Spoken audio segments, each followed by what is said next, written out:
بسم اللہ الرحمن الرحیم۔ عزت حاصل کرنے کا وظیفہ۔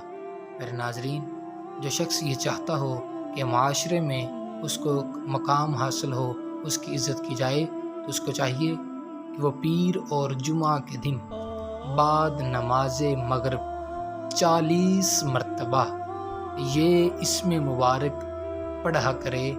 اللہ تعالی اس کو انشاءاللہ العزیز لوگوں میں باعزت اور باوقار بنا دیں گے۔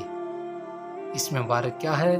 سماعت فرمائیے، یاد کیجئے اور دوسرے احباب تک بھی لازمی شیئر کیجئے تاکہ کسی اور کا بھی بھلا ہو سکے۔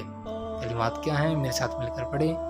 المعز، المعز، المعز، ترجمہ عزت دینے والا۔ پیارے ناظرین، یہ اسم مبارک آپ نے پڑھنا ہے تو معاشرے میں جو عزت آپ کو حاصل ہوگی وہ آپ اپنی آنکھوں سے خود دیکھیں گے۔ سبحان